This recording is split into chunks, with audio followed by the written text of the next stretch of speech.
مشاهدين قناة سما، وأهلا وسهلا فيكم بحلقة جديدة من برنامج فيتامين. اليوم حنحكي عن موضوع كتير مهم شاغل الرأي العام والسوشيال ميديا، وصارت الناس كلها بتطلع بتحكي فيه، واللي هو الصيام المتقطع والكيتو، وهي الأنظمة كلها اللي عم يتبعها الصالح مع الطالح. فخلينا اليوم نعرف شو فوائدها وشو أضرارها. خلينا نعرف شو أضرار أكل الشارع على صحة الإنسان، كيف بتسبب السمنة، كيف نعالج صحتنا بطريقة صحية، كيف نتبع الأنظمة اللي بتناسبنا. لهيك اليوم استضفنا استشاري السمنة والنحافة الدكتورة هبة نجار. أهلا وسهلا فيكي دكتورة. أهلا فيكي. مساء الخير. مساء النور.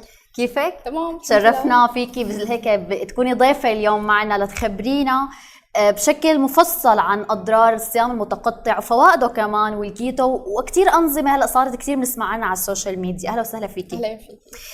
هلأ قبل ما نبدأ بشكل عام بأي دايت، شو الفحوصات اللازمة اللي لازم أي بني آدم ممكن إنه يروح يعملها؟ يعني أنا شخص بدي أقول أنا هلأ بدي أعمل دايت، شو لازم أنا أعمل فحوصات لحتى أعرف إنه أنا بينفع لي هذا الصيام المتقطع، بينفع لي أعمل كيتو، بينفع لي أعمل أي شيء بشكل عام؟ هو أهم شيء نحن نحلل أول شيء فيتامين د، بعدين نشوف الغدة الدرقية شو وضعها، لأنه لما يكون في غدة كتير بيأثر على نزول الوزن. نشوف مقاومة الأنسولين طبعا، والسكر التراكمي، ومجموعة تحاليل وظائف الكبد. هذا كله بيلعب دور كتير كبير بأي نظام ممكن نتبعه. طبعا، وما فينا ننقص من اي يعني تحليل، لانه ممكن يعني ممكن نحن مثلا نعمل تحليل 2 ونسيب الباقي. لا طبعا، هي مجموعة تحاليل بتنطلب من اي لازم كتوتل لحتى طبعاً. نعرف انه انا بقدر اعمل هذا الصيام طبعاً. او لا. هي اي نظام بدك تتبعيه المفروض في مجموعة تحاليل تنعمل على اساسها نختار الانسب للشخص. انت برأيك من خبرتك كدكتورة شو الأفضل؟ هل هو الصيام المتقطع ولا الكيتو اللي نحن بنسمع فيه؟ ما في شيء أفضل، كل شخص بيمشي معه نظام. يعني مثلا الكيتو بيعتمد على الدهون العالية، والكربوهيدرات بتكون بس قليلة. النظام المتقطع بيعتمد على أوقات، ساعات معينة، أوقات فينا ناكل فيها، أوقات بدنا نوقف أكل. مثلا بيجي من الساعة 6 بالليل ما في أكل نهائيا، بس على السوائل. في نظام معين يعني لازم طبعا كل شخص وحسب يعني حسب جسمه بيتقبل، إن كان بيقدر يتقبل الكيتو، وإن كان ممكن يتقبل الصيام المتقطع. هنا الاثنين صعبين، بس كل واحد بقى هو المفروض لما الواحد يكون عنده هدف يكون عنده إرادة طبعا وتصميم، يكون في صبر. يكون طبعاً. في صبر. تماما.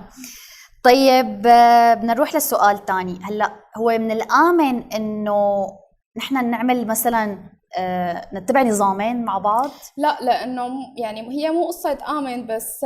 اي نظام بدنا نتبعه بيصير في بينزل السكر، بيصير في دوخه، غثيان. فيلي بده يتبع هيك نظام بده يكون كتير يعني عنده صبر ويتحمل كل النتائج اللي ممكن تصير معه. وهي اصلا بتبلش ما فينا نفوت بالدايت دغري بقوه، نبلش تدريجيا. يعني كواحد متعود ياكل الدهون الكتيره والسكريات فجاه تقطعي، اجباري جسمه بده يتعب. فنحن بنبتدي تدريجيا لنوصل خلص هو يتعود على الحياة الصحية اللي ما فيها لا سكر ولا دهون، تعتبر هي الحياة الصحية تبعه. طب انت برأيك قديش اكل الشارع بيأثر على السمنة؟ طبعا يعني قديش هو هلأ صار بوقتنا الحالي، بظل انه في كتير ناس ما بتحب تطبخ، ستات عاملات مثلا بتلاقيها ما لا قادرة تطبخ، ما عندها الوقت الكافي.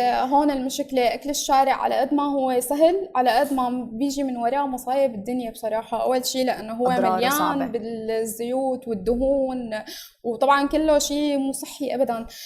والمنكهات اللي فيه بتجذب الأولاد لأنها تحبه، لهيك بفضلوا أكل الشارع أكثر. الرسومات حتى ساعات، مو بس الرسومات، هو الأكل بحد ذاته فيه منكهات كتير كبيرة بتجذب الطفل. النكهات اللي فيه بتجذب الطفل، بتخليه يعني عنده مثل هيك، شو بدي اقول لك،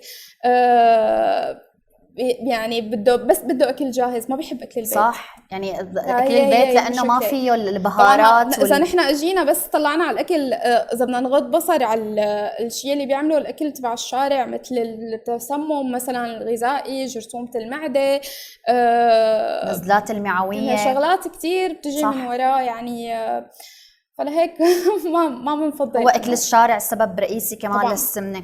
طيب نحن عملنا تقرير، حبينا نعرف الناس قديش بتاكل بالشارع، يعني قديش، يعني هي اكثر وقتها بتاكل بالشارع ولا ما بتحب اكل الشارع كتير، شو اللي بيفضلوه. فعملنا تقرير، خلينا نروح نشوف الناس شو قالت بهالتقرير ونرجع بعد الفاصل. تمام.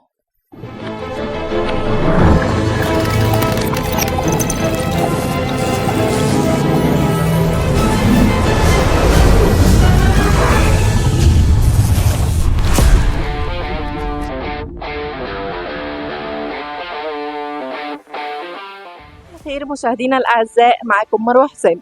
انتشر الفترة دي ظاهرة الفاست فود والأكل السريع، وعربيات الأكل كترت في الشوارع، بالرغم من إن الأكل ده مش صحي ومش معروف إيه مصدره. فيلا بينا نشوف رأي الناس في الشارع، وهل بيحبوا الأكل ده وبياكلوه ولا بيخافوا منه. طيب نتعرف بيكي. رضوى. طيب يا رضوى، احنا موضوعنا النهاردة احنا بنتكلم على أكل العربيات، وانتشرت قوي حوار الفاست فود، والناس بقت تحب أكل بره أكتر من أكل البيت وكده.